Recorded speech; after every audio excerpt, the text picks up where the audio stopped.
जब किसी का भी कब्रिस्तान हो और खासकर माँ बाप का इंतकाल हो जाए तो उस बेटे को चाहिए कि हर जुमरात या जुम्मा को अपने माँ बाप के कब्रिस्तान में जाए और फातिहा पढ़कर माँ और बाप का बख्शिश का जरिया बना ले। मगर ऐसा होता कहाँ है हम लोगों के अंदर, ऐसा होता कहाँ है। जब किसी के मैयत होती है कांधा देकर पहुंचा देते हैं। मेरे कौम के मुसलमानों, दौद पाक में अल्लाहुम्मा सल्ली अलैहि, वो दूसरे मुल्क को फतह करता था और अपना कब्जा बनाता था, अपना बादशाहित करता था। सिकंदर आजम जिसे कहा जाता था, दौलत की कमी नहीं थी, गाड़ियां की कमी नहीं थी। एक मर्तबा का वाकया क्या हुआ कि दूसरे मुल्क को फतह करने के लिए जा रहा था, जंगल से गुजर रहा था, सांप ने पाँव में डस लिया। जब सांप पाँव में डस लिया, जिस्म के अंदर जहर फैल गया। जब जिस्म के अंदर जहर फैल गया, सारे लोगों को मालूम हो जाता है कि सिकंदर आजम को सांप ने डस लिया है, सिकंदर आजम को सांप ने डस लिया है। बड़े बड़े तबीबों को बुलाया जाता है, बड़े बड़े डॉक्टरों को बुलाया जाता है, बड़े बड़े बादशाहों को बुलाया जाता है। देखो ना, सिकंदर आजम को सांप ने डस लिया है, सिकंदर आजम को सांप ने काट लिया है। चलो चलो उसकी मदद के लिए जाएंगे, उसके जिस्म से जहर निकलवाएंगे, उसके जिस्म से जहर उतरवाएंगे। अल्लाह अकबर। बड़े बड़े तबीब आते हैं सिकंदर आजम के पास, मगर लाख मर्तबा उस जहर को जिस्म के अंदर से उतारना चाहा, मगर जहर नहीं उतर रहा है। तबीबों ने कहा, ऐ सिकंदर आजम, तुम्हारा कुछ दिन और बचा हुआ है, तुम जितना ऐशो किए हो और कुछ दिन ऐशो इशरत कर लो, और कुछ दिन ऐशो इशरत कर लो, और जमीनों पर घमंडी कर लो, और गाड़ियों पर तकब्बुर कर लो, और लोगों को सताया करो। अब कुछ दिन तुम्हें रहना है, उसके बाद इस दुनिया से तुमको चला जाना है। जब सिकंदर आजम इस बात को सुनता है, अपने गुलामों को ऐसा करो ना, है कोई ऐसा जो मुझे कुछ देर मोहलत दे दे ताकि मैं अपने शहर में जाकर इंतकाल करो, ताकि अपने घर में जाकर इंतकाल करो।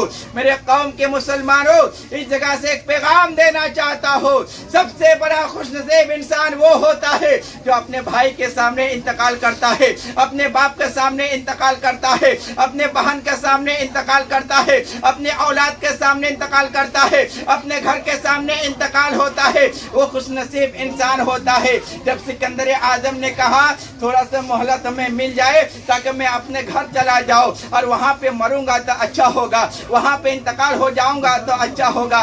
लोगों ने कहा, सिकंदर आजम तू कैसा बात कर रहा है? अरे मौत और जिंदगी हम लोगों के हाथ में नहीं है, मौत और जिंदगी हम लोगों के हाथ में नहीं है, मौत और जिंदगी तो रब्बे कायनात के हाथ में है। जिंदगी तो वही दे सकता है, मौत तो वही दे सकता है। अरे सिकंदर आजम तू कैसा बात कर रहा है? हम लोगों के हाथ में नहीं है कि थोड़ी देर के लिए और सांस को बढ़ा दो, हम लोगों के हाथ में नहीं है कि जिंदगी और बढ़ा दो। जब सिकंदर आजम इस बात को सुनता है, अपने गुलामों को बुलाता है, और गुलामों को बुलाने के बाद का सुनो, जब मेरा इंतकाल हो जाए, जब मेरा इंतकाल हो जाए तो मेरा दोनों हाथ ऊपर रख देना, और कफन में जब लिपटा दोगे तो दोनों हाथ मेरा ऊपर रख देना।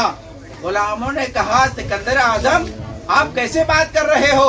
अरे जब इंसान मरता है उसको कफन में लिपटा दिया जाता है, हाथों को अच्छे से रख दिया जाता है, चेहरा ढक दिया जाता है, कफन से बांध दिया जाता है, उसका हाथ को अदब के साथ रख दिया जाता है।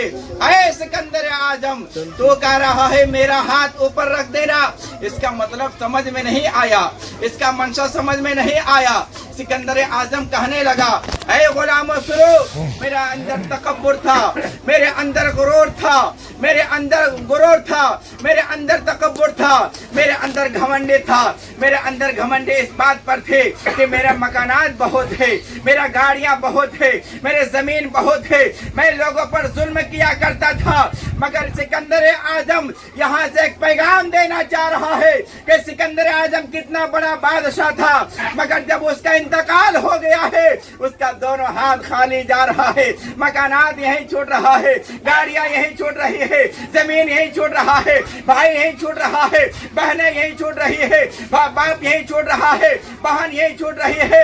ऐ सिकंदर आजम, कहने का मतलब ये है कि जब सिकंदर आजम जा रहा है तो उसका हाथ खाली हाथ लेकर जा रहा है, उसके साथ कुछ नहीं जा रहा है। सिकंदर आजम पैगाम देता है, आए लोगों सुनो, जब तक दुनिया में रहोगे, दुनियादार से दुनिया में रहोगे, मकानात से ज्यादा मोहब्बत ना करना, दौलत से ज्यादा मोहब्बत ना करना, जमीन से ज्यादा मोहब्बत ना करना, औलाद से ज्यादा मोहब्बत ना करना, बाप से ज्यादा मोहब्बत करना न मत करना। अगर मोहब्बत करना है तो अल्लाह के रसूल से मोहब्बत करना, रब्बे कायनात के महबूब से मोहब्बत करना, तुम्हारा बेड़ा पार हो जाएगा। नारे तकबीर, नारे रिसालत, मसलके अहले सुन्नत। हजरात, मिनहा खलकनाकुम व फीहा नुईदुकुम, तुमको इसी मिट्टी से पैदा किया गया, फिर इसी मिट्टी में जाओगे, कल क़यामत के दिन इसी मिट्टी से खाए जाओगे। ऐ मेरे कौम के मुसलमानों, दुनियादार से मोहब्बत करने वालों, कभी कभी अपने मस्जिदों को भी आबाद कर लिया करो, कभी कभी मुस्तफ़ा का, कभी कभी सीना मुस्तफ़ा का मदीना बना लिया करो, क्योंकि मुस्तफ़ा ही एक ऐसे है, कल क़यामत के दिन आपका कोई मददगार नहीं होगा, कोई मददगार नहीं होगा। अगर मददगार वहाँ है तो मेरे आका है, आमना का लाल है, मुस्तफ़ा का मोहम्मद, अल्लाह का मोहम्मद रसूलुल्लाह है, वही काम आने वाले हैं। तो पास अल्लाहुम्मा सल्ली अला सय्यिदना मौलाना मुहम्मद व आलिहि वसल्लम, सल्लल्लाहु अलैहि या रसूलल्लाह सल्लल्लाहु तआला अलैहि वसल्लम। मेरे कौम